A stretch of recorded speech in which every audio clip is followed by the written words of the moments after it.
It's common to hear statements like, "I never saw it coming." That's exactly how it was for me, though. I had been married to my wife for 4 years. I honestly thought we were doing well for the most part. I thought we were in accord. We had a life plan in place. The difficulty is that I felt we both wanted children. We started serious discussions about it as soon as we got married. She would continually emphasize her wish for 2 or 3 children, droning on about the names we would give them, nursery decor, and other details. She would even spend hours online planning our future children's lives, browsing baby goods and clothing. It kept us linked and provided a topic for discussion. We were excited to begin this new chapter in our lives together, and everything seemed to be going as planned. Before we continue with today's story, if you're enjoying what you've heard so far, please hit that subscribe button. Every new subscriber helps me keep sharing these inspiring tales that touch your day. Thank you for your support. But then we got some horrible news, which devastated me. After a few months of attempting to conceive, we went to the doctor to figure out what was happening. To shorten a long story, it was me. The doctor essentially told us that our chances of naturally becoming parents were slim because my count was far too low. It felt like a stomach punch. I felt unworthy. Our entire set of plans went in an instant. The news hit me hard, incredibly hard. I found myself in a bad situation for a while. I was a total catastrophe at first, but therapy eventually helped. At first, she appeared to be quite supportive, saying that it didn't matter and that she would be okay with just the two of us. However, there was something off about the way she said it from the outset. She appeared to have dropped it way too quickly. She was all about creating a family 1 minute, and then suddenly said she didn't need children to be happy. I understand that people's opinions evolve, but her entire behavior struck me as weird. She had stopped talking about children since she was preoccupied with baby names. Furthermore, it appeared that she began to perceive me in a different light. She would suddenly start making tiny barbs at me, something she had never said before. She would make comments about how I wasn't taking care of myself, how I should exercise, or how I should be more productive at home. Yes, I could have gained a few pounds, but it appeared like she was always looking for reasons to accuse me of something. When I asked her about the dramatic change in attitude, she dismissed it. She said that I was very sensitive and was just imagining things, but I knew there was something wrong. She was not like the woman I married, who would sit with me for hours discussing our future plans. She wasn't particularly harsh, but she had a frigid demeanor about her, as if she had already checked out mentally and was only acting. I think as time passed, I grew to trust her when she assured me that everything was fine. I didn't want to come across as needy or insecure, so I stopped pursuing the topic. In any event, after a few years, we were barely getting by. We had fallen into a practice of rarely discussing anything serious. We seemed like housemates rather than husband and wife. She would consistently ignore my attempts to discuss alternative options such as adoption or surrogacy by declaring that she did not want to consider them. I never believed her when she said, "As long as we're together, I'm happy." She seemed more interested in convincing herself than convincing me. She suddenly informed me that she wanted to go on a girls' trip. It wasn't unusual for her to travel with her buddies. She had done it several times previously, and I had always supported her. She had long expressed a desire to visit America with her friends while we were living in Brighton. We had built trust over the years, so I didn't give it much attention.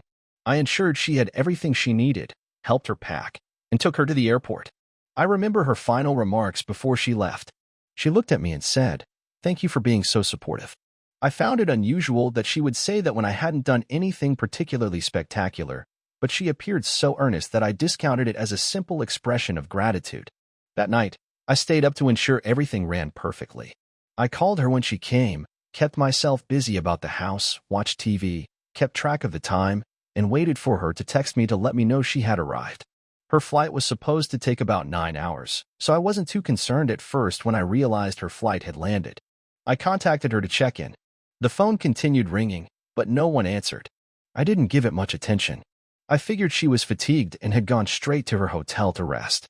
However, as dawn dawned and I still hadn't heard from her, annoying worry crept in.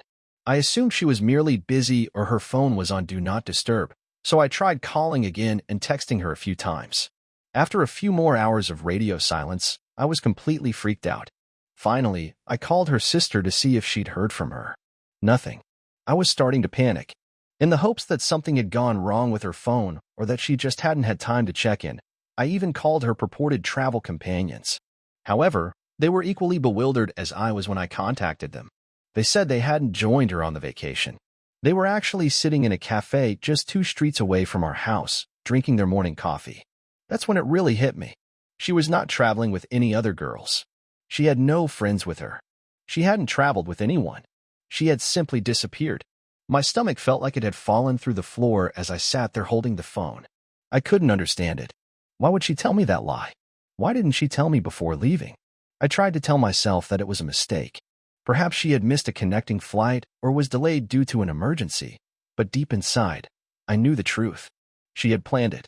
Her stating, "Thank you for being so supportive," and the entire story of a girl trip were all part of whatever plan she had in mind. I was at a loss for what to do. It seemed like I was locked in a nightmare, unable to awaken. I'd never married a woman like her. I didn't even recognize the person. The coldness, the fact that she had stopped discussing our future, and the subtle jabs at my appearance and health, all of this immediately made sense. I just hadn't noticed. Perhaps I didn't want to see that she'd been drifting away for a time. I just sat there that night, staring at my phone, waiting for a call, a text, anything. However, nothing happened, and I knew it wouldn't. I remember lying there, staring at the ceiling, and when I awoke the next morning, I assumed it was all a bad dream. However, when I noticed that her side of the bed was vacant, reality hit in. She had actually left after packing her bag. She vanished. The promises I had made to myself the previous evening, maybe she was late, maybe her phone died, were no longer legitimate. She had plainly planned it. She wanted to leave. I was in utter denial for the first few days. I kept calling her phone, wanting to hear her voice and get an explanation. I even left messages, hoping she'd respond. I struggled to find words half of the time, but I kept trying. However, all I got in return was quiet. Strangely, the silence made matters worse. It was as if I'd always been a stranger to her, left alone to figure out what had gone wrong. Her family was originally as shocked as I was.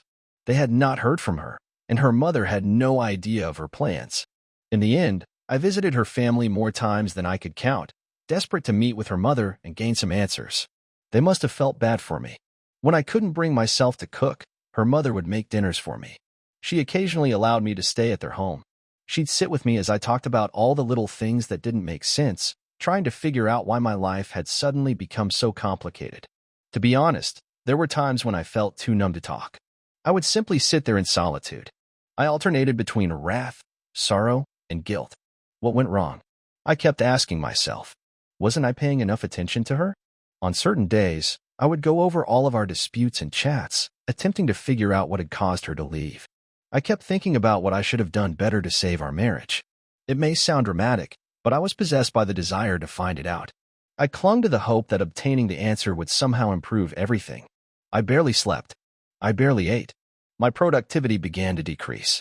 People began to notice. When people inquired about my well-being, I would dismiss it as I was preoccupied with personal concerns. Admitting the truth that my wife had abandoned me without saying anything was too embarrassing. I eventually confided in a few close pals.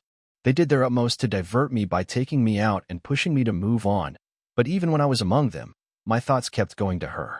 Where was she? Why wasn't I enough for her to stay? One of the most difficult parts was the constant inquiry from others, neighbors, relatives, acquaintances, and even former coworkers who had learned I was married. Each time someone inquired, "How's married life treating you?" or "How's your wife?" it was like peeling off a new scab. I'd simply grin and fib, assuring them everything was all right.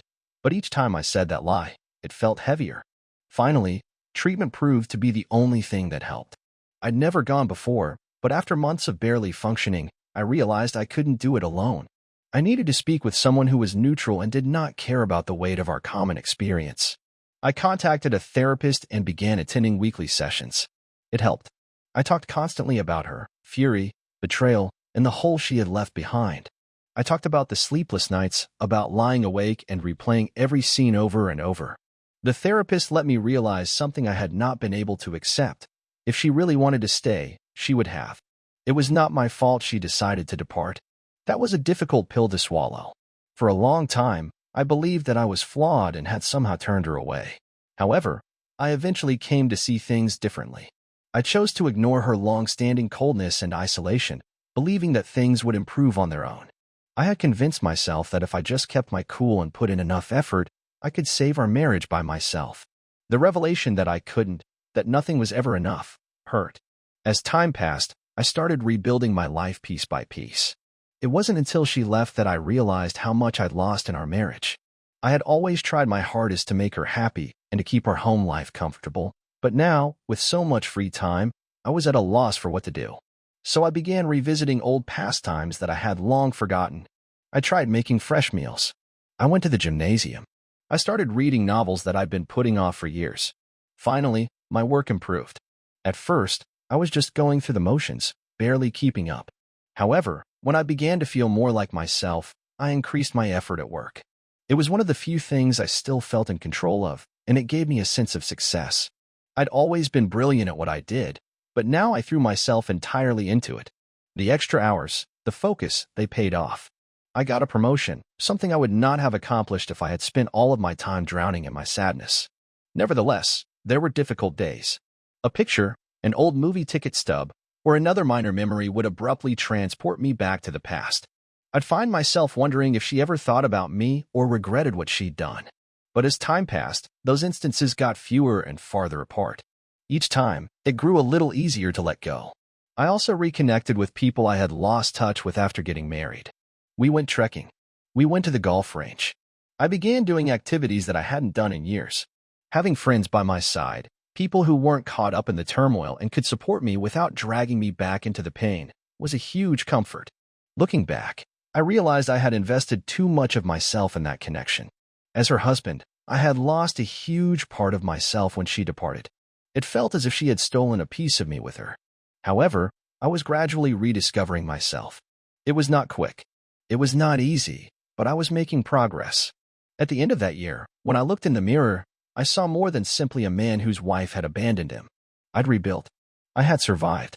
I was stronger now.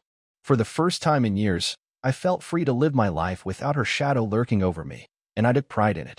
I genuinely thought I'd moved on from everything. After all of the commotion, things had begun to feel normal again, or as normal as they could be. Work was progressing smoothly. My friends kept me busy. I had a routine down. Even my thoughts of her had disappeared. Sure, there were occasional flashbacks, odd recollections that appeared unexpectedly, but they weren't as often as previously, when everything I did seemed to be linked to her. She was the last person I expected to see standing outside my door on Saturday morning, but there she was. She held a baby in her arms.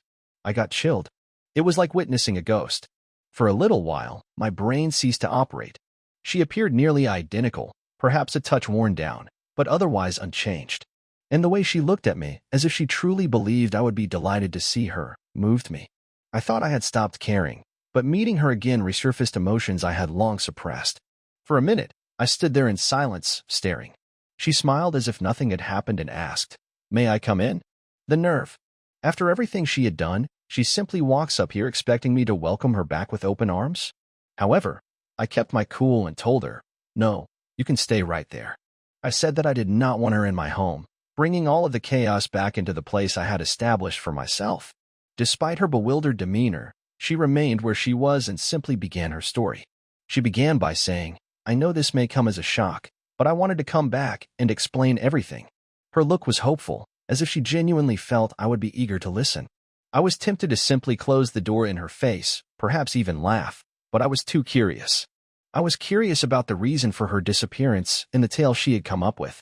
She went on to say that she had made a mistake in leaving and had now recognized that she had lost the best thing that had ever occurred to her, not my words, but hers. She claimed that after much thought and after having this child, she had finally realized what was truly essential in life. After years of ignoring me, it appeared that what was most important had unexpectedly brought her back to my doorstep. "This is our second chance," she said, looking down at the newborn. What I was hearing was incredible. Our second chance, as if this child were some sort of miraculous reset button, allowing us to resume where we left off. I was outraged on the inside, but my expression remained neutral. She went on to suggest that, despite having made a terrible mistake, we could now start over, just the three of us. She wanted us to be a family again. "Why did you leave?" That was the question that had haunted me since she first appeared. I tried to keep my voice steady, but I wasn't sure how long I could do it. Now that she was present, I needed to hear the truth.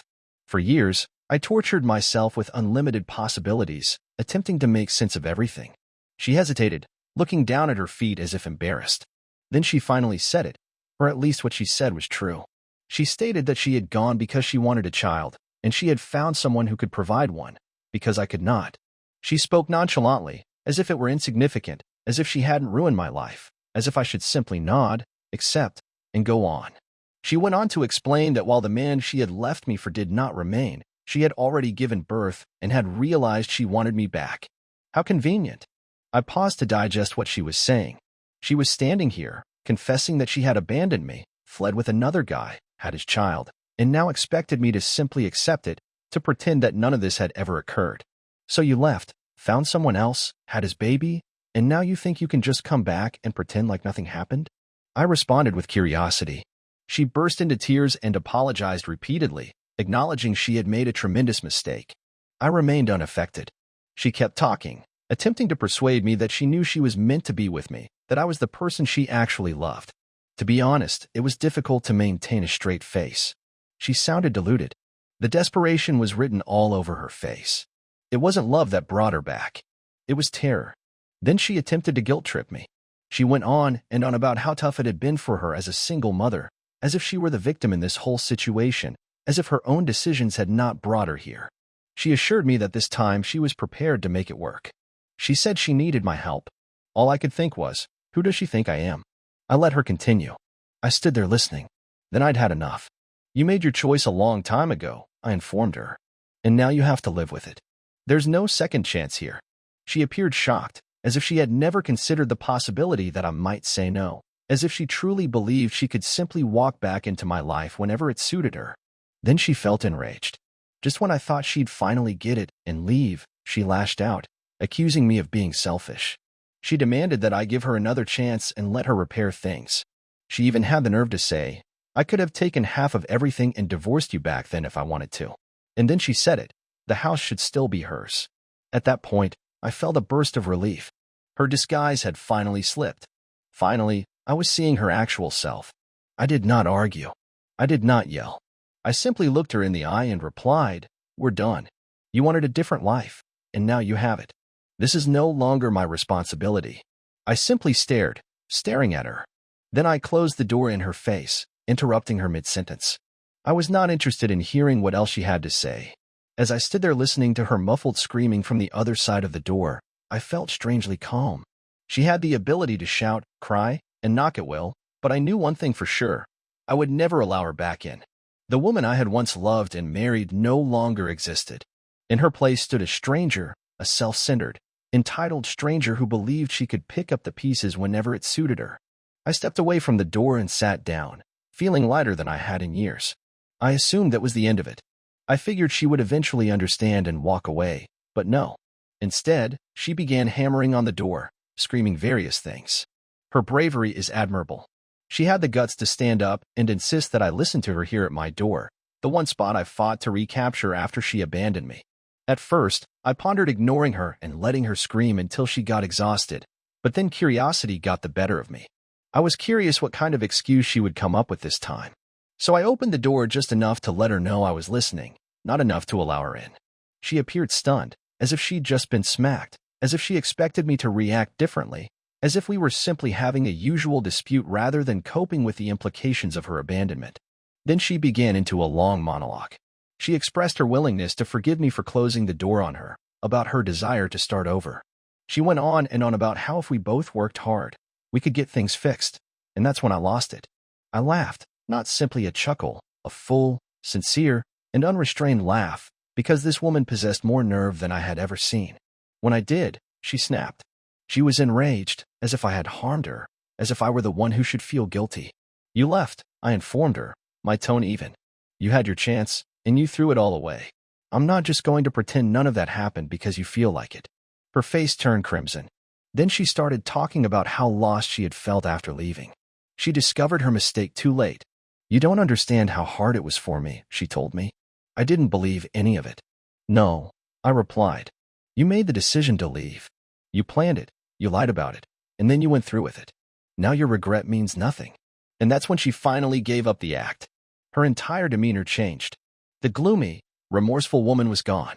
In her place was the bitter, greedy individual she had always been. She attacked me. She accused me of being harsh and not having the grace to give her another chance. Then she said it. If I'd wanted to, I could have taken everything from you back then. I could have taken half of everything you own. She genuinely stated that. I just stood there, staring at her in bewilderment. This woman, who had abandoned me without saying anything, now claimed she deserved something for not screwing me over even more, as if she deserved recognition for not being as bad as she could have been. So what? Am I supposed to be grateful? I requested an explanation. Grateful that you only ditched me and didn't take my stuff, too? Her expression shifted between wrath, desperation, and remorse, but I didn't care anymore. That was it. That was the point at which all of the years I had spent questioning myself, wondering if I had done something wrong, vanished. For the first time in years, I saw her as she truly was. I felt free. But she wasn't done. She began pacing my porch, shouting about how I'd regret not giving her another chance. I'd never find somebody like her again. She even tried to make it appear as if I was the one losing, as if she were the prize. It was surreal.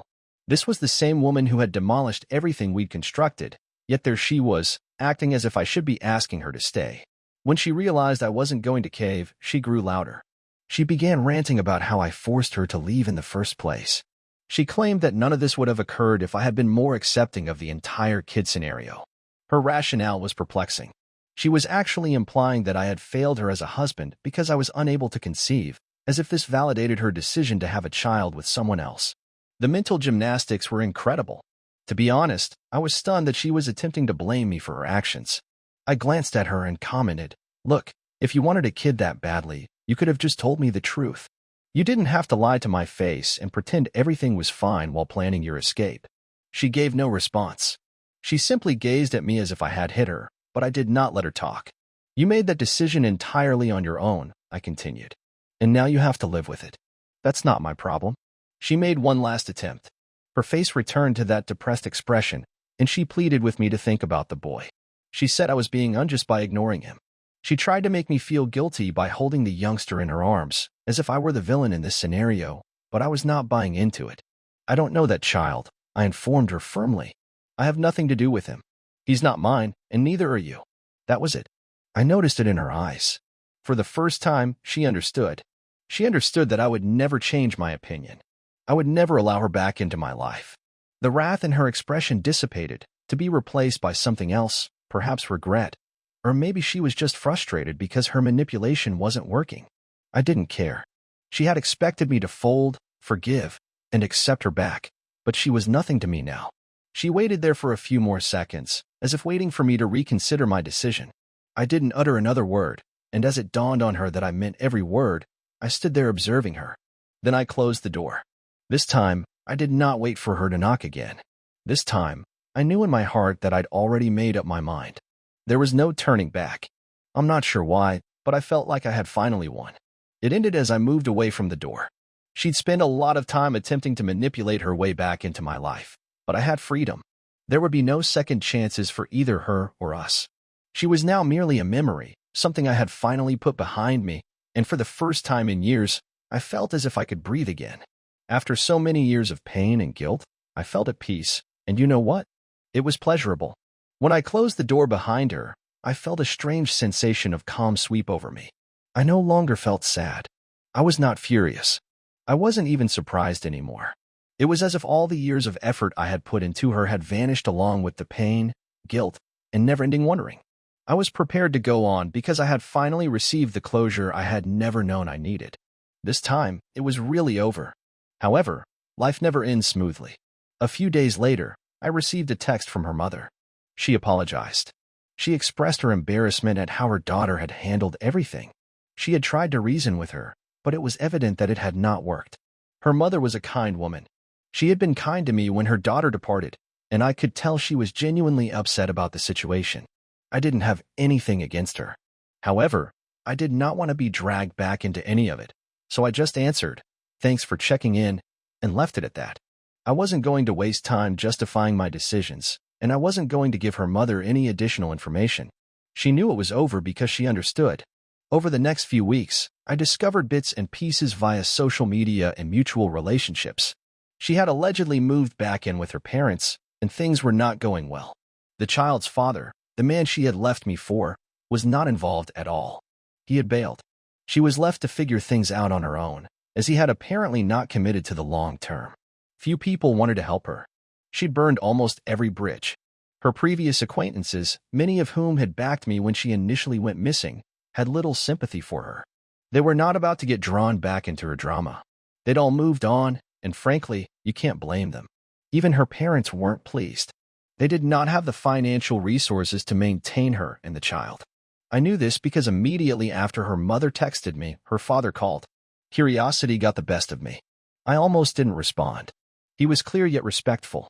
He added that they were hurting financially and quietly suggested that I might be able to assist them. He spoke about the youngsters and how terrible things were for them. We know you cared about her once, the man added. I listened politely, but the irony of the situation made me laugh within. Then he went on and on about how his daughter only needed a little support to get back on her feet. That's when I joined in. Your daughter made her choices, I said, my voice calm but forceful. I am neither in a position nor in the right frame of mind to help her. He didn't press the subject. I believe he received the message. Then, out of nowhere, individuals I hadn't communicated with in years, her old friends, began to reach out. Some attempted to use guilt, telling me that she was struggling and that I should find it in my heart to give her another chance. One even had the guts to suggest, the child requires a father figure. Do not let resentment prevent you from doing the right thing. I refused to back down. I refused to let anyone make me feel guilty about my decision. I'd already given the woman everything I had, years of self-doubt, trying to be enough, and she'd thrown it all away. Instead of expecting me to save her, she had to accept responsibility for her own actions. The calls and emails gradually slowed and eventually stopped completely. It seems that everyone had finally understood I was serious, that I'd moved on, that I wouldn't get pulled back in. And that's when I really felt at ease. For the first time in years, my life seemed normal. I had friends, my job, my routines. I'd recreated my life on my own terms. It wasn't lavish or glamorous, but it was mine. Ironically, I found myself rediscovering joy in the small things, things I had overlooked when I was married. I began reading novels that I had planned to read for years. I cooked my own meals. I took long walks, and for the first time, I felt liberated. I didn't need anybody's approval. I wasn't always concerned about someone else's happiness. For once, I arrived first. Every now and then, I would come across someone who knew us both. They'd say, "Hey, whatever happened to her?" I would respond briefly, politely, and change the subject. I didn't need to revisit that part of my life. It wasn't like I was hiding anything. I had previously perfected the capacity to abandon her. The last I heard, things were still not going well for her. She was jumping between her parents' house and sleeping on friends' couches. She couldn't keep a consistent job. Occasionally, someone I barely communicated with would message me saying she needed aid from anyone who would listen. Some even suggested that she was still hoping I would reconsider, that maybe one day I'd alter my mind and play father to her child. But that wasn't going to happen. I'd worked too hard to reconstruct my life. She'd made her bed, and I wasn't going to be the one picking up the pieces. Nothing could bring me back into that chapter. I was finished. In the end, I believe I found the closure I needed. She was now facing the consequences of her own actions, and for the first time since she departed, I felt entirely and truly free. I'd finally let go of the weight she had left behind, and you know what? I was pleased, not in a big, dramatic way, just content. And it was enough. Thank you for watching. If you haven't subscribed yet, please do so and hit the notification bell to stay updated with more shocking real-life stories happening around you.